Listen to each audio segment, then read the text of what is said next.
한국에서 들어본 무서운 이야기 5번째. 제가 작년에 자취를 했었을 때 일입니다. 그런데 자취방이 뭔가 분위기가 음침하고 한겨울에도 집이 습할 때가 많더라고요. 뭔가 기분 나쁜 방이었습니다. 그런데 그 중에서도 가장 기운이 안 좋은 곳이 컴퓨터 책상이었습니다. 그 책상도 제가 새로 산 책상이었고 컴퓨터는 원래 살던 집에서 가져온 거였는데요.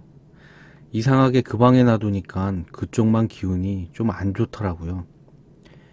그런데 기운이 좀 안 좋다는 느낌만 들 뿐 그렇게 특별한 점도 없었기 때문에 그냥 살고 있었습니다. 제가 그렇게 산지 3-4달쯤 후였을까요? 늦은 봄비라기엔 좀 많은 비가 내리는 날이었습니다. 잠자리에 들기 전까지는 맑은 하늘이었기 때문에 그날도 아무렇지 않게 잠자리에 들었습니다. 그런데 한밤중에 갑자기 비가 많이 내려서 그 빗소리에 깬 겁니다. 너무 늦은 밤이었지만 꽤 많은 비가 내리는 것 같아서 귀찮지만 창문을 닫고 다시 자려고 일어나려는 순간이었습니다. 그런데 기분 나쁘게 쇠가 흔들리는 소리가 들리는 겁니다. 놀이터 근처 집이라면 그네 흔들리는 소리라고 생각하고 다시 잠을 잤을 건데요. 제가 살던 원룸 근처에는 그런 소리가 들릴 만한 게 없었습니다. 게다가 그 소리는 저희 귓가에서 들리는 것 마냥 가까이서 들렸습니다.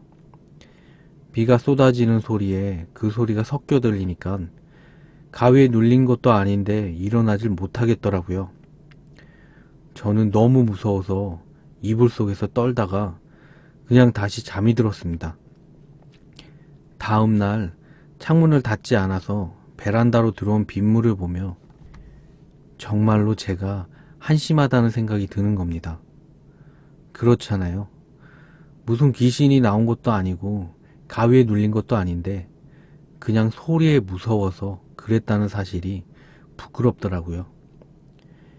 그렇게 부끄러움을 느끼며 습관대로 컴퓨터를 켜려고 하는데 컴퓨터 본체 앞에 긴 머리카락이 2-3가닥 떨어져 있는 겁니다. 집에 여자라고는 들어온 적이 없었는데 여자 머리카락 같은 게 떨어져 있을 리가 없잖아요. 한참을 그 머리카락을 보면서 멍하니 서 있다가 정신 차리고 조심스럽게 머리카락을 치운 후 컴퓨터를 켰습니다. 저는 막상 게임을 하고 있으니까 무서운 생각은 나질 않더라고요. 그냥 무아지경으로 게임을 하고 있었습니다. 그런데 갑자기 게임 소리가 잘 나지 않는 겁니다. 저는 뭐야? 이 컴퓨터 또 고장났나? 생각하면서 스피커를 봤는데 스피커는 멀쩡하더라고요. 그리고 소리가 안 나는 게 아니라 작게 나는 거였습니다. 저는 이상하다는 생각을 하면서 무심코 책상 위에 놓인 거울을 봤는데요. 하얀 손이 저의 귀를 살짝 감싸고 있더라고요. 저는 너무 놀라서 뒤돌아보려고 했는데 고개가 움직이지를 않았습니다. 울 것 같은 마음으로 계속 거울을 통해서 그 손을 보고 있었는데요.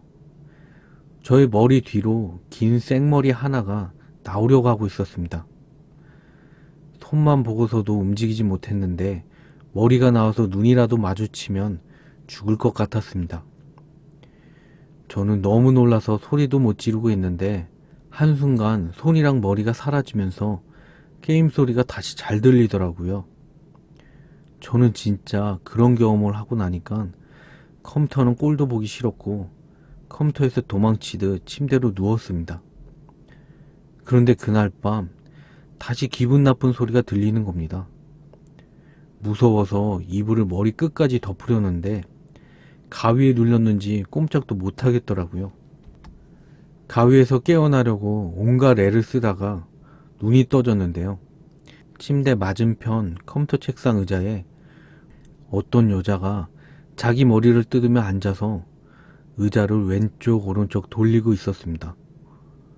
그 여자는 약간 미친 것 같이 웃으면서 몸은 좌우로 왔다 갔다 하는데도 눈은 저를 향해서 고정되어 있더라고요. 저는 너무 무서워서 한동안 밤낮을 바꿔 낮에만 잠을 자다가 이렇게는 도저히 안 되겠다 싶어서 그냥 그 집을 나왔습니다.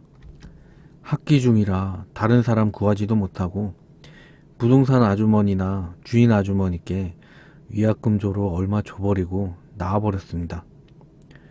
뭐 영화처럼 그 집에 무슨 사연이 있나 물어봐도 부동산이나 주인 아주머니는 얘기를 해주지 않았고요. 지금도 어떤 사연이 있었는지는 궁금합니다. 그 여자는 왜 하필 그 방에 있었을까요? 제가 기가 약해져서 헛것을 본 거였을까요?